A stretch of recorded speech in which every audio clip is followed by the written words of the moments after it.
made you come over to the BBE? To the BBE situation? Yeah. What made me come over to the BBE? I mean, I'd done 3 records with Big Dada and Ninja Tunes, Yeah. and they'd been really received pretty well. Mm. I really wanted to just make music under another umbrella, but an umbrella that where people would automatically know that it's a hip hop record. Right. With my former label, you had to really focus on what Ty was doing, or you had to focus on what the label was doing to find what I was doing and then find it as hip hop. So as far as, to make it real simple, as far as shop placing, Yeah. my record would be harder to find with Big Dada because Big Dada would be placed in the alternative section. Oh, right, So with yeah. BBE, it's in the hip hop section straight away, which is brilliant for me. So, Emotions is the single from the album. Coming out. What is this one of the songs that you favoured more so over the others, or were the other ones that equally appealing to you? Emotions is the single. Yeah. Emotions to me is the reason why we picked the song is because to me it's like a taster. Yeah. It's like the response to Emotions has been incredible. Like I'm almost like, oh my god, like guys, you don't think the whole album's like this, do you? But for me, I would say the songs on the album that I really like, I like them for a different reason because obviously I made the music Yeah. and alongside Drew. A lot of songs started from my bedroom, so Me started in my house. And I even say that in the song, you know, made the song in the studio kitchen. And it's hard to choose because when you produce the music, write the lyrics, mix the record, master the record, do everything yourself, sequence it, from beginning to end, they're your children. So even though they're not necessarily as, you know, athletic or celebrity status as their other siblings, you still appreciate all of them. So I guess I'm going to give you the boring answer and say that they're all my kids and I love all my kids. Okay. But if I was to pick a child Yeah. and the other kids would never know that I picked it, I would say I'm leaving just for, I think I captured a sentiment. I had a vision with that record. Right. And I really wanted to put across a mature footnote about death and celebrate the fact that, you know, you once knew somebody and you hope that you still remember them in the future. And I think we did that in that record. So I think I'm Leaving is one of my favorite records. I would like to say that in all my records, I've had moments where the record that I like the most is not necessarily because it's the most radio song or not because it's the most club banging song, but more because the completion of it. So on Upwards, I had Rain, which is a song that people come back to me years later and are like, that song is amazing. And then it's not a single, there's no video, but it's a moving song. Then on other albums, there's different songs. So if I'm Leaving is just one of those songs for me, where it just all comes together really well. On your site, it states that you're best known for your lyrical honesty. Is there something you think is sort of slightly dying in hip hop today, or is it still as avid?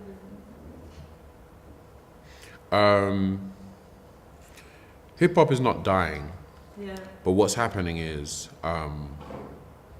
we're not thinking long term in regards to how we push ourselves and how we think about reflecting the genre in mainstream society. So at the moment, what we have is a kind of tendency for people to just copy or do any little thing that kind of, whatever's going on in radio, Yeah. they'll copy. Whatever's going on in radio, they'll copy that. Sorry. Whatever's going on in radio, they'll copy that, or whatever DJs are playing, they'll just make that type of music.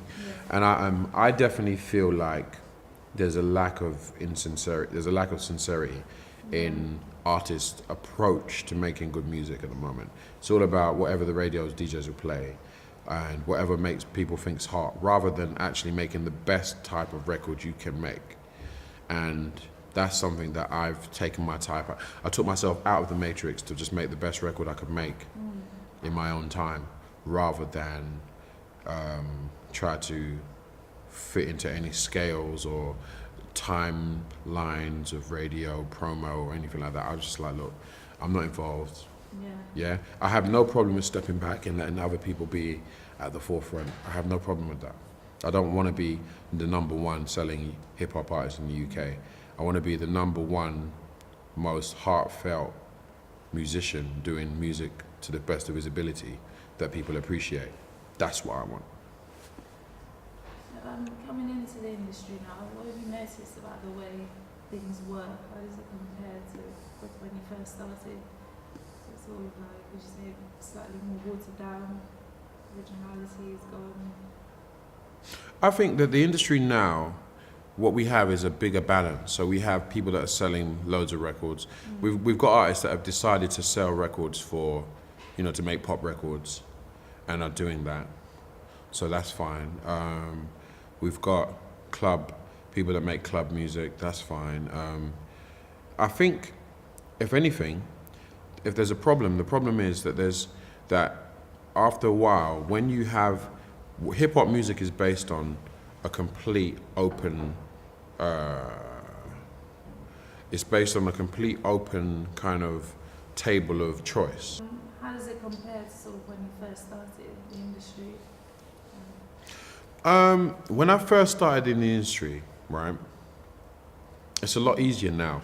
You guys have it completely easier in regards to you can be on stage and have a UK accent and it's okay. Yeah. When I started, it wasn't okay. Like, we are, one of the reasons why people give me so much credit is because I was one of the UK artists to come out and have his own voice, his own style from the beginning. Have his own, diction or way, or, because my thing is, when I was in school, I enjoyed English, I enjoyed poetry, I enjoyed all of those things. So literature, I read books and all that sort of thing. So why would, even though I came from the street, I still read books. So I made sure I put that into the context of my rapping. And what's happened now is artists can get on stage, make music, get on radio, and be from the UK, and it's fine. When I came out, you'd get booed on stage if you weren't American. You'd get booed on stage if you didn't have a song that everybody knew from the beginning. But how would everybody know your music? Because no one would be playing your music because you weren't from America. So we came from a really tough period of time. And that's probably why I'm such a great performer, because I came from a time where people wouldn't even give you 2 seconds. You just had to be bang on it. So, you couldn't be a shy, retiring person with your head down, but you signed to a major label and they're gonna artist develop. No, you didn't have that. You'd get booed, you'd get fired, you'd get dropped. So the difference between now and then is there is now a kind of acceptance of UK voices. There is now a UK music that has a UK dance music that has UK voices in it with UK accents. So it's the playground for appreciation has completely changed.